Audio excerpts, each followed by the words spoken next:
everybody. Good morning to everybody. Can you hear me loud and clear? Loud and clear, Neil. Good to Wonderful. be here, Neil. And we got Nondamiso. Well, welcome to you, everybody. Sorry, Neil. I see myself and Maya are swapped around for some reason. You can just go to your video settings and you can just, those three little top buttons by your camera, and you can just rename. And that will change your name there. If you mouse over it, mouse over your face, Nondamiso. Yes, I can see. There we go. Done. You're sorted. Rename. Okay. Great stuff, people. Cool. Thank you for doing the technical side of it there. I see you people are not only financial experts, you're also technical experts. Very warm welcome to each and every single one of you to the virtual Property Masterclass, buying your first property step by step. And it's a welcome to you, Nondamiso. You are head of home loans of ABSA. And Wilson, and you are the wealth chef, and you're going to cook us up a great finance meal for us, and I'd love to hear about that. And we've got Tim Akanusi, and Tim Akanusi is from Mortgage Market.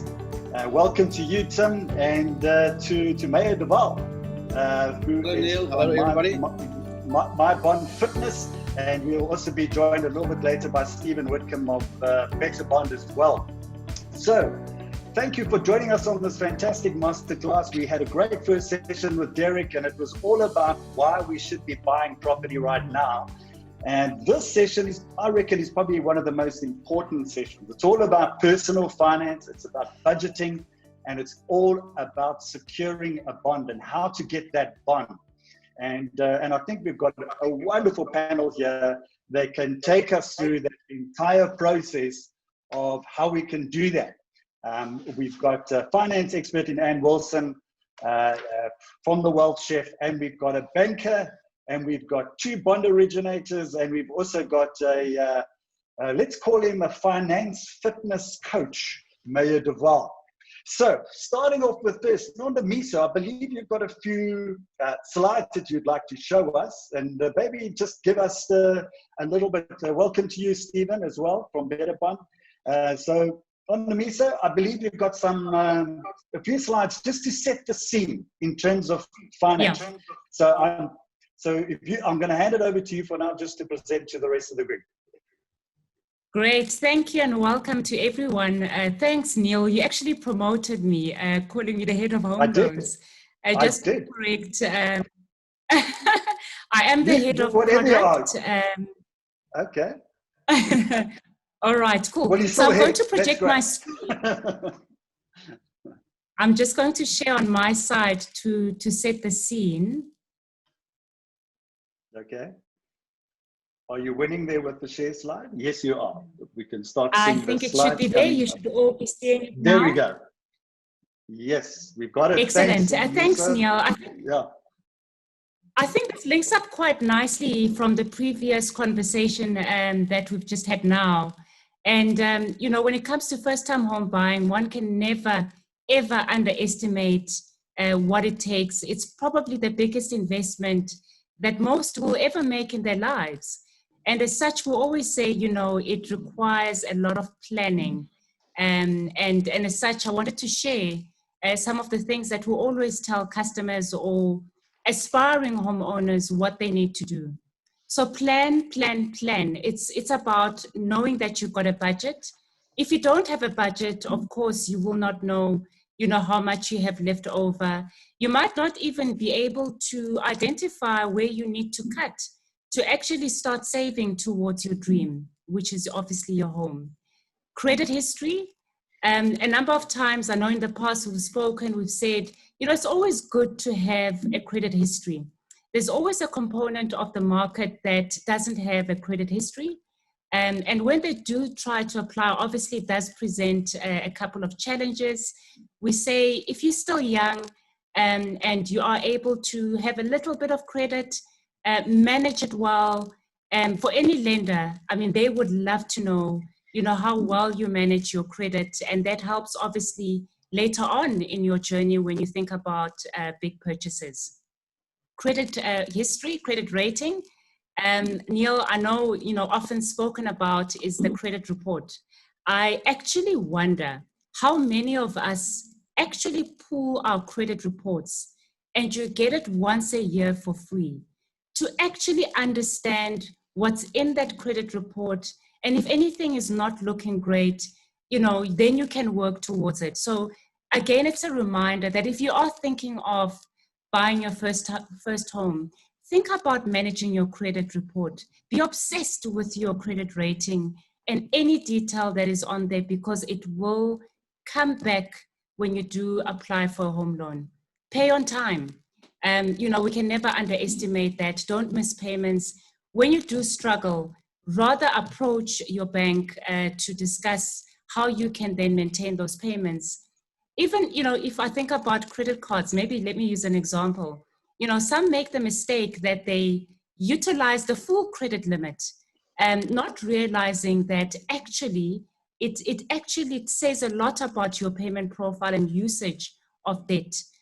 So make sure that you don't exhaust your credit facilities and reduce the debt that you owe, because when it comes to home ownership, there's a lot of costs that are involved, and we'll get to see it now as part of setting the scene. When you plan and you've got a budget and you know your credit profile and you're obsessed about your credit profile, you'll begin to understand what you can afford towards a home. You'll begin to understand whether you can actually save towards a deposit, because as we know, a deposit has a lot of benefits. You can also then be well prepared for the costs associated with home ownership. I think also, perhaps when I think about where we find ourselves now, 2020, there's a lot of tools available digitally, whether you speak to your bank, your estate agent, mortgage originator, tools are available. Pre-qualification tools for you to have a view, what am I good to go for before I even shop for a home? Calculators to calculate costs and affordability. And of course, what we're also seeing as well digitally is the emergence of e-learning platforms that enable you to learn about the ins and outs of home ownership. They're all available, and it's really about planning and doing your research and engaging the various partners within the industry. I think for me, the next one, which is often underestimated, a lot of us, and I remember also being very young when I bought my first property, early 20s, sometimes you'd forget that there's a lot of other costs. It's not just your registering of the bond costs or transfer costs for the bond, but it's also going to be around the bank initiation fees, insurance costs. There is a requirement for insurance for certain property types. And we also underestimate what it means to actually move from point A to point B when you move into your first property. Your rates and taxes, your water and electricity, and your levies. Those are all the things you have to factor in when you do start thinking about buying a home. And of course, not mentioned here, but certainly very important, is the maintenance cost for your property. Coming from a bank and very passionate about the work that we do in enabling many South Africans to reach the dream of home ownership. One of the things that we usually share is what banks really consider when you do apply for a home loan. We will look at your income. We will look at expenses to try and understand what is your affordability. Credit profile, again, if you were obsessed about your credit profile, as we spoke about earlier on, here it comes into play because we want to understand what your credit history is. Do you pay on time? And whether you have any judgments against your name. Again, it's also about understanding the credit exposure, which is simply how much you owe others from a credit perspective. Also, we look at the term of the loan that you're going to be asking for. A lot of people go for the standard 20 years. Obviously, you can go up to 30 years. That is also factored in when we do look at granting you an offer. The amount you're asking for plays an important role, as well as the property, which is absolutely important for the bank. And again, whether you have a deposit or not. And I have to stress for first-time buyers that having a deposit is always a good thing. Again, it means that you can negotiate better rates with the bank.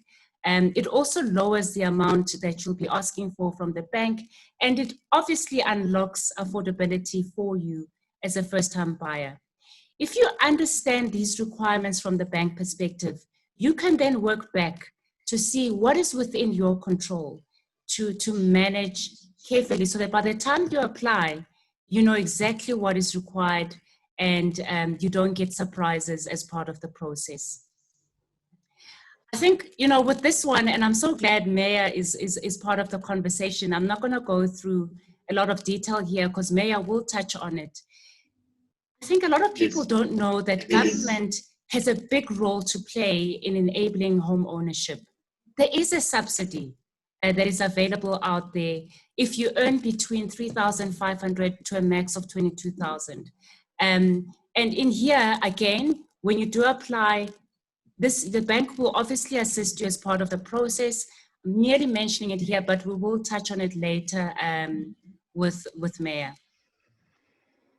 I think just to sum it off, and I think also based on my experience when I was a first-time buyer, is that, you know, I could have done my research even better to look at what is out there on offer. If you look at what we offer as a bank, for example, as ABSA, we understand the needs and pain points of first-time buyers, which is why for certain propositions, we do have discounts for registration costs. Initiation fees, we do have the benefit of a zero initiation fee. And these are just examples that if you really take the time to ask, engage, you can then be better prepared to owning your first home, as long as you do your planning and ask and really use the tools that are out there. I think the last one that you'll see on the screen as well is just another example of what we're doing for young professionals in terms of discounts and giving above 100% lending, obviously to cover some of the costs. If there's anything that you can take out of here, it's about the power is back in your hands. The decision to buy a property is always going to be based on your own individual circumstance. Plan for it, budget for it, understand what's involved. The tools are out there. There's a lot of stakeholders in the industry that are here to help, and you'll hear a lot of that as part of this discussion. Thanks, Neil. Thank you, Louisa. I think you set the scene really nicely over there, and I think you went into quite a lot of things, answered a lot of questions, but in fact, there's also a pile of questions that also just come in, but we'll deal with that a little bit later at the end. So Anne, I'm going to go to you because you're the wealth chef. I mean, let's start right at the beginning here. Yeah. I mean, we're going through a pretty tough times now also with COVID and stuff. So people are looking at their financial situation. So maybe you tell us, where does it all start? How's the behavioral issues and how do we get this thing going? And I think, thank you, and I think this is really important when we look at property, owning a home, and we've had an extraordinary opportunity in this COVID time to really each of us get clear of what the bleep do we actually want from our life experience. And I think there's a huge opportunity here and a challenge for everyone to challenge the tick box story that we are given of what a successful life looks like. What is the path you're meant to go? You finish school, you get a job, you then get a home. And for many people, it's an unconscious choice. Instead of going, hang on, what do I want for my life? And how does my money, my financial decisions serve me living the greatest life I want? And I just really want to challenge a lot of this belief that we have, the story that your home is your biggest investment, it's your biggest dream. And I think there's a huge opportunity to say, actually, our home, first and foremost, is a place of security. Is there a roof over our head? But we've got to get into right relationship with it. Many people have this sort of story that their wealth sits in their home. And it's one of the biggest and most devastating lies for many people when it comes to their financial well-being. Property can be an amazing element of your financial freedom, getting assets working for you. But if all of your money is locked into your home and you believe that that's success and wealth, creating other assets and getting to the point where you actually are able to have choice about whether you work or not, have money available for other aspects of your life, be able to invest, your choice around your home, and then how to use property as part of your wealth strategy are really clear and need to be decisions made. And your home and using property as part of an investment strategy are two very different things. Okay. So I wanted to say So that bit controversy maybe right up front. No, but that's fine. But that's good. So I'm going to bring in Maya now. So Maya, you are obviously a financial fitness coach, and you've got some great systems and that can assist people in terms of, qualifying for property. First of all, do you want to comment on Anne and just maybe, what her thoughts are around there? And then how would you get somebody bond, get them to be able to bond ready? Do you want to maybe just share a little bit about that? Thanks, Neil. I actually want to add to what Anne said and also Nondomiso, because I started with my home ownership education actually attending one of the borrowers education workshops of ABSA, and a guy called Solly, you may know him. And I sat in that course, and the feedback from that course was that 75% of the people that attended the course all of them completed the survey, and 75% of them said, I wish I had this education before I bought the property. So that led me to actually start thinking, how do we reach out to the consumer to educate them before they buy a property? We want to help buyers to understand their credit profile, all the matters that Nondomiso discussed, and when you understand your property finance solutions, make use of a government subsidy. Again, as Nondomiso said, don't overextend yourself in respect of buying a property. I slipped out of a room quickly when Nondomiso were talking, because I went back and I printed some information that I can read off now for you, because we developed online software platforms for buyers to pre-qualify themselves. And last month, and I must thank COVID, that's actually the only good thing that happened during COVID in the property sector, is that we have an online process where a person can pre-qualify him. And one of the biggest bond originators, you make use of the system. And last month and the month before, they pushed 8,000, and the other month 9,000 people through the system to pre-qualify themselves. But what I realized is that if we push a person only online to say pre-check what you can qualify for, we don't understand the customer before we start with that engagement. So we actually started with a survey, and we pushed out that survey onto the internet, and we were lucky that one of the biggest, Property 24 actually published this survey, and we got more than 500 people that signed up, and the feedback was astonishing. We look at the stats there, that we see that 62% of the people that came to us actually already looked at their credit score. For me, that was a big tick, and Anne would also agree with that. Understand your credit profile. Then you know where you stand, because a bank will judge you on your credit profile and add 1 or 2% on top of your interest rate. Then we looked at people that also went to do pre-qualifications. We see what Better Bond is doing in the pre-qualification, the issue of certificate. Tim, you also do that as well. So the whole idea goes about empowering the buyer to negotiate a better interest rate, but also negotiating a better deal with a property buyer. If you have a pre-qualification in your hand, then you almost like negotiate like a cash buyer. It's not like I'm arriving at the show house, I'm submitting an offer, and then I close my eyes and I hope for the best. 14 days, what's going to happen? That's the most anxious time. You want to arrive there with a flip property in your bag, with a home loan pre-qualification in your bag, and then you know I can negotiate the best deal. So what we're talking here is fantastic, because we're all the same mind, and we hope that everyone in South Africa will go out, check their credit score, get pre-qualified, be empowered, know what subsidy you can get. Now, the amazing thing what you're doing now is that we are working to get you a FLIS pre-qualification certificate. We call it a FLIS voucher. Now you know you've got 50,000 Rand in your deposit already. The government saved that money for you. It's lying there. Just go and add it, put it on top of your home loan, that Better Bond, ABSA, Tim, everybody will get for you. And now you know that you've got how much money you have in your buying wallet. Excellent. Thanks, Maya, for that. Okay, I'm going to bring in Stephen, and then Tim, we're going to get to you as well. I think, so Stephen, what advice are you giving buyers now? I mean, we're seeing that there's been a huge uptick in the first-time home buyers sector. And we just hope it is sustainable, because, there's been a very high unemployment rate, and we hope that it does continue and it is sustainable. What are you telling buyers right now? And maybe you want to also comment on on Anne And what is your advice right now for buyers? Hi there. Hello, everyone. And Stephen here from Better Bond. So, Neil, thanks for the opportunity. So you've asked a few questions there, and I think I would just like, whilst COVID had a considerable impact on our economy and household income, we've seen that being the catalyst for the reduction of 5 consecutive repo rate drops over the last 6 months. So a lot of people are asking, well, is now the best time to buy, and why is the best time now to buy? And everyone so far, Maya and Dumbiso, has made very, very valid points. I think the pre-qualification of customers is critical, especially first-time buyers. These are buyers that have never gone through the process of buying a property in the past. There's never been a better time, in our opinion, for clients to now bond. The interest rates are the lowest we've seen in the last 50 years. And right now, we are pre-qualifying several thousand clients each month, and which is causing a massive positive impact on our conversion ratios, because at the moment, we're able to convert 90% of those pre-qualified customers. Maya makes a fantastic point around being able to arrive at a show day. You have 2 buyers. I always like to use the example. You have 2 buyers.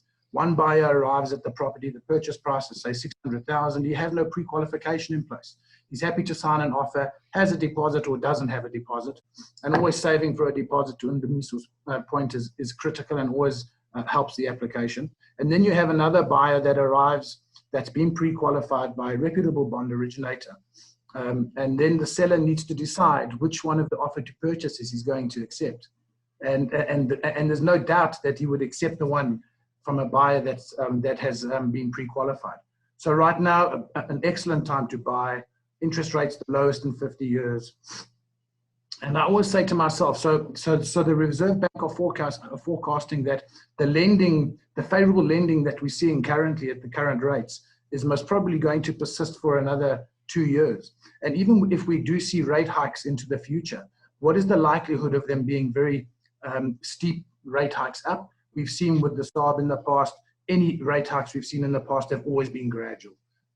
So right now, very, very opt time to buy and invest in property.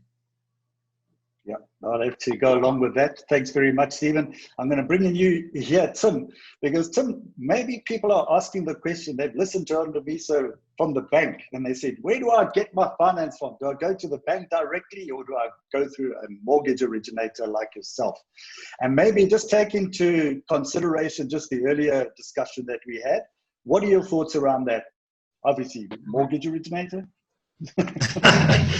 Yeah, look, I think it's easy to be accused of talking to my own book about going to the mortgage originator to get your bond. But I think firstly, let me touch on the point that Anne made. You know, what COVID really represents for a lot of us in these last couple of months is that it has actually refreshed the value of property, right? So we look at property very differently. You know, Anne talked about it being primarily for shelter. Right now, it's a lot more than that. It's our place of gym, it's our place of worship, it's our place of entertainment, and of course, our place for work. I mean, if you ask the guys at home and, you know, Mr. Price Home, etc., what the price of a desk was prior to COVID, I can assure you that that price has gone up tremendously. And that's because people are buying equipment to actually set up, you know, office space within their homes. So the essence and the sentiment around property has dramatically improved, you know, and we've had, you know, the benefit of what Stephen mentioned, you know, the Reserve Bank reducing rates by 5 consecutive times, you know, to a total of over 300 basis points. Now, all of that has made it favorable in spite of a very weak economy, because property tracks the economy. So, you know, for us to have a booming property market right now under a weak economy is just absurd. I don't think any economist could have ever forecasted that. So closer to home, you know, the way I'd like to see it is that we all know that finances are really tight, right? So everybody has to be looking for where they can save and where they can get the best deal. And, you know, if you're somebody who chooses to have a relationship with your bank and chooses to go to your bank to start off that financial process, that's also okay. But if you're someone who has been very comfortable with the concept of marketplaces and shopping using marketplaces, i.e. the Airbnbs of this world, the Amazons of this world, that's the best place to go to get a great deal. So from an originator perspective, you know, an origination model is a marketplace model.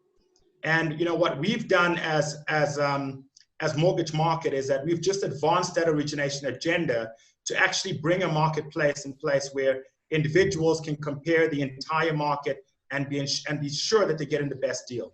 Because you cannot really say that you're getting the best deal without having had the opportunity to compare it with something else. You can only compare value. You can only really understand value once it's compared to something else. So I would say, that would be the benefit of using a marketplace to search for, getting the best deal to finance your home. The other point that I'd like to mention is that it's not just important to get a pre-approval or, to get pre-qualified. It's important to know your credit score, because your credit score is an indication to the banks of your relationship with credit, which is how have you used credit currently? Is it a healthy relationship or is it a dysfunctional one? Because that will determine whether or not they can trust you with a 20-year commitment. I mean, if you've not paid your credit card or your cell phone bill last month, how are they going to trust you with R1 million over 20 years? So the banks use that credit score as an indication of how you've conducted your credit in the past, right? And then I want to say that, as much as this is a great time to buy, you've also got to consider where you're buying property, because not all property is good property, right? You've got to get into property spaces where the amenities are great, because once the amenities are great, that's what gives a property its true intrinsic value. Excellent. I think Tim, Neil, I would love to jump in on that, because I think we're speaking so much about empowerment in terms of, and I think we're really going in. There's this opportunity through education, through this side, to understand as a buyer. I think often as a first-time buyer, we can feel, this finance, this market can feel on the back step. And I think if everyone can actually approach and go, hang on, I'm the consumer here. How do I take all of this choice that's available to me through bond originators? So both in terms of exactly what Tim said, get savvy about what you're buying. Is it actually going to be a good purchase? Do your research. Be careful of getting hooked into the emotional side. Do those numbers. What's the demand? And really go, hang on, I'm the one coming to the market and I'm the one going to the financial industry to get the borrowing. Rather than going, this, please, what can I get? So I love what Tim's saying is price around. I think when we can really own and be great leaders to our money and understand we can be savvy buyers, and our wealth is created how we choose to spend our money, not where we earn it. You can buy a home that can still be an asset down the line, really understand where it fits in. And I think this is where then home ownership can be an extraordinary part of adding to our life. Instead of for so many people, it actually just becomes this barrier to actually living a great life.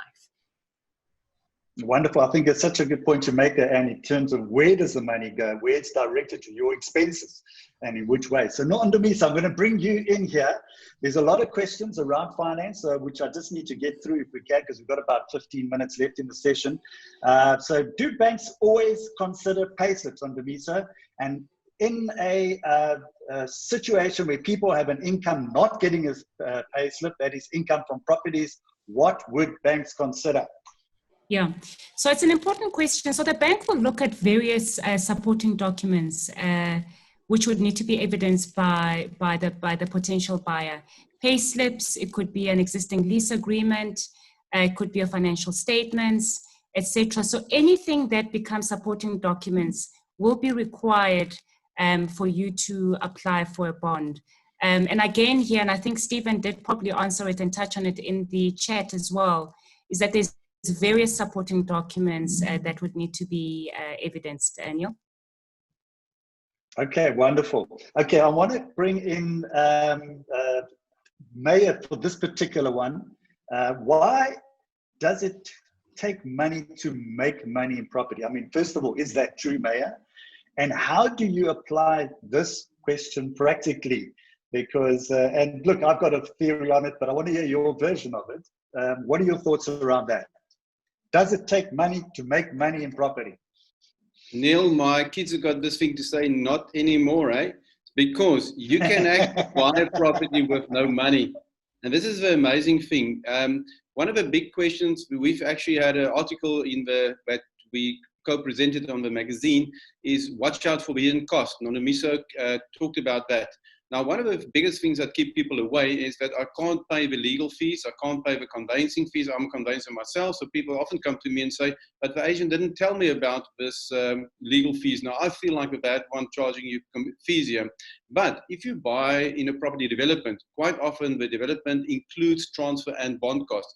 Zero money to put down. Now, the next thing is that use your government subsidy to actually also use that as a deposit, or if you're lucky enough to live in Western Cape, also use it for transfer and bond costs. Unfortunately, the other provinces, they don't allow, and we're going to challenge the government on that. Why don't they also use the same methodology as the Western Cape?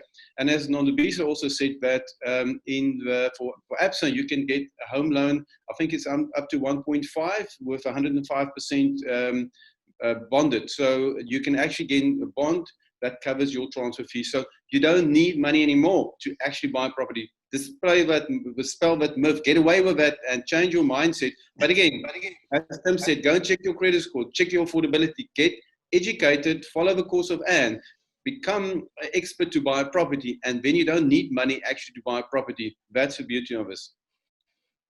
Nicely put there, Mayor. And I'm going to bring in Stephen and Tim. Yes, Tim, do you want to carry on? But I wanted to also get you another question. I'll bring you in to answer that question. And obviously Stephen as well. It's from an attendee, anonymous attendee. What about self-employed people who do make quite substantial income every month? Do banks still require month-to-month pay slips as proof of income? At one stage, I have a 9-to-5 job paying me 3,500 Rand a month. And part-time, I'd like to make 15 to 18,000 Rand a month, only working on weekends. No pay slips. How do they look at that situation? So it's a very good question. Because you're the guy. Yeah. Let me give a stab at it. So I think it's a very good question. So banks, are they considering bonds for salaried people? Yes, for sure. Are they considering bonds for self-employed people? Yes. I think it is, it definitely is a little bit tougher for self-employed people to secure bond finance based on the number of documentations, that is required. For somebody that is self-employed, we'd first need to establish from a bank's policy point of view exactly what type of self-employed company they are.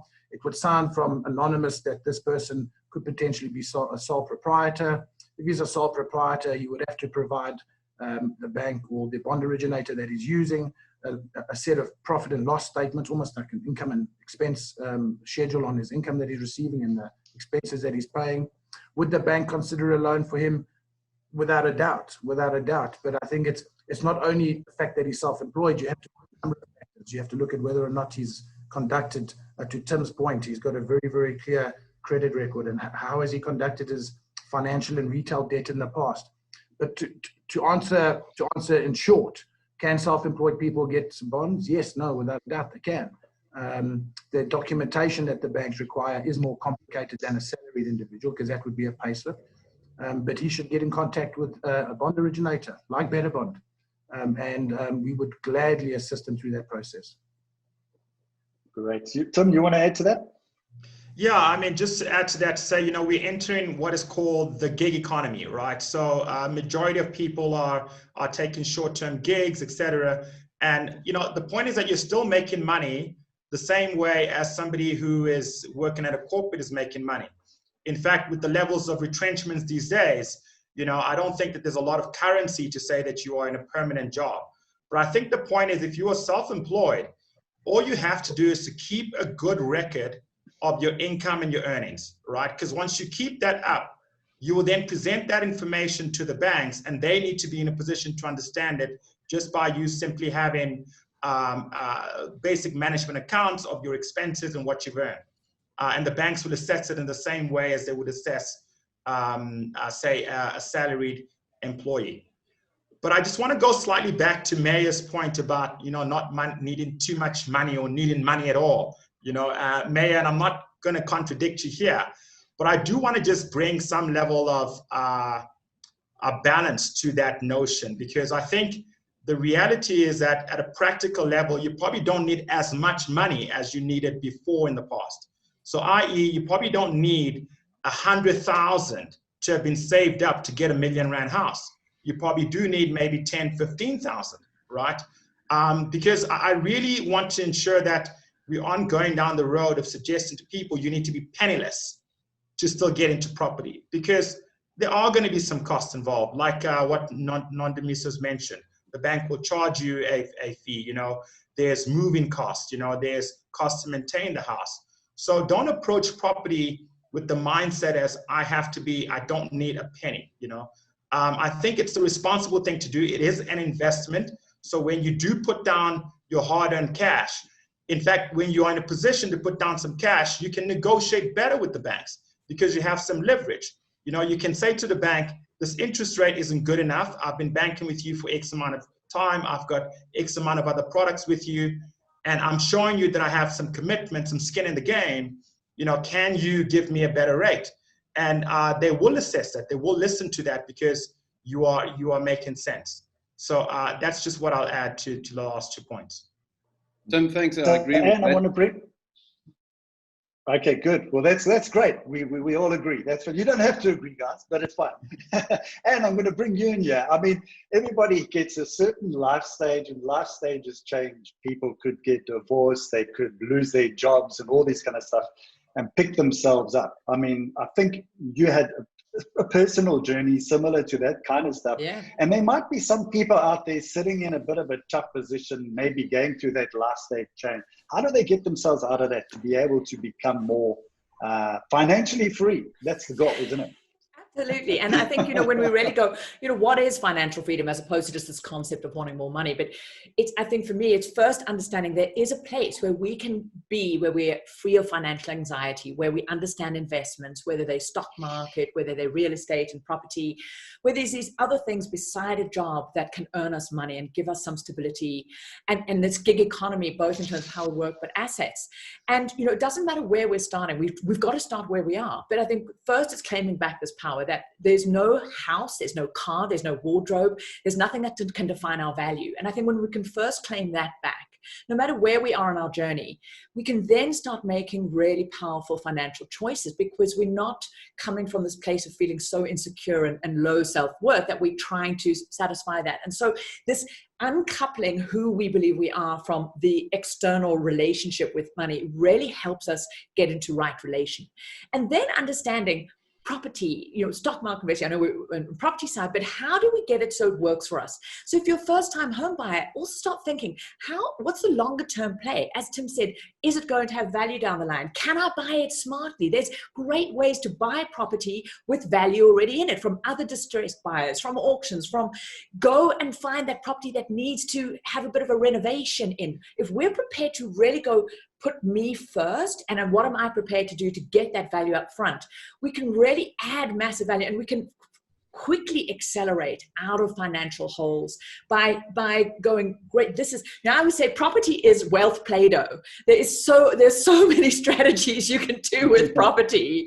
And so when you can approach it from that way, go, how am I going to get it work for me, both my lifestyle and my financial well-being?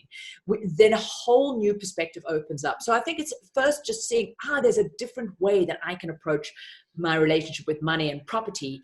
And it's all, how does it work for my life, not the other way around. Okay, wonderful. I like that, Dan. So we are running out of time. So we've got about 4 minutes to go, guys. And I'd like to go and do a round robin to everybody. We never managed to tackle all the questions. There was a question specifically around interest rates under me. So one particularly, will I get the prime rate at 7% if I have a good credit score? There's another comment here from George Sparrows. He said, isn't it alarming the number of people immigrating and selling their properties below market value? And I just want everybody to, there's another one, if married in community or property, will the spouse's bad credit record affect a bond application? There's another one, can RDP houses devalue bonded properties around the estate, and can RDP houses be for sale, and how do you put the value on RDP houses? And then how many types of mortgages do we have in South Africa? Can you use a life insurance policy? Wow, that's interesting. You want to buy a house, and if yes, how can you use it? Okay, so we're not going to get to all these questions, guys. I think they're great questions. We will be able to answer them in the slot or after the event. So we do have your details.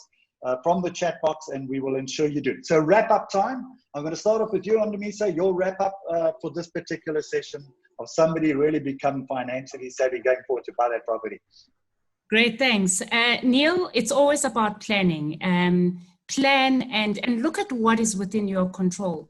Your own finances, your income, your expenses, affordability, managing your payments, that's within your control. Be obsessed about your credit profile. Go out there and get your free credit report, because if you do those basics right, it becomes so much easier when you do approach a financial institution for a bond. And likewise, today, tools are available. I think we're quite fortunate that there's so much out there in terms of pre-qualification tools. Stephen spoke about it. And really understand where government is also playing in terms of supporting home ownership. So never ever forget FLISP subsidy as a consideration when you do think about buying a home. Thanks, Neil. Thanks, Andamisa. Lovely way to wrap up. Mayor, your wrap up, please. Thank you. I would say educate, empower yourself. Find out the subsidy you can qualify, because this is the gateway for first-time buyers.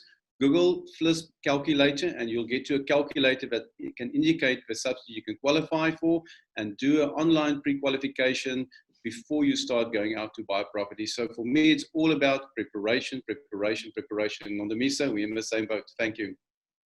Great stuff. Stephen, your wrap up, please. Thank you, Neil. So from my side, keep your credit profile squeaky clean. Save for a deposit always adds value to a bond application. If you're looking at buying, shop around. I mean, everyone has made very valid points on today's webinar. Approach an originator, get pre-qualified. It's critical. Have that buying power when you go out and you want to buy a property. And good luck. If you are on the property market and you are looking to get up onto the property ladder, good luck to all the listeners. Wonderful. Thank you, Stephen. Nice way to wrap up. Tim, your wrap up? I'm going to get to you, Anne, for your final word. Yeah, my words will be very short and simple. You as a first-time home buyer out there, your decision to buy a property is going to trigger a value chain of a lot of other service providers that would make money as a result of that. So for example, your estate agent is going to charge a fee, which they're entitled to because they're marketing the property. The government is going to take a transfer fee, right? You will find attorneys will take a fee to transfer the property and to register it in your name. And all of this will happen before you've actually even paid your first installment on your bond. So, this is why we as a business started up, because we felt that first-time home buyers should actually be the first benefactors of their decision to buy property. So when you shop online for property, use a platform like Mortgage Market, because what we also do is that we give you a cash back of up to 25,000 Rand together with your home loan. So yeah, all the best with your shopping, and stay empowered.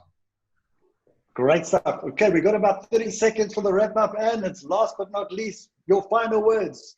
Claim your life first and be a savvy spender. Buy well, get empowered, understand those costs, and know that there's options, there's choices. If your first property is available, there's going to be more.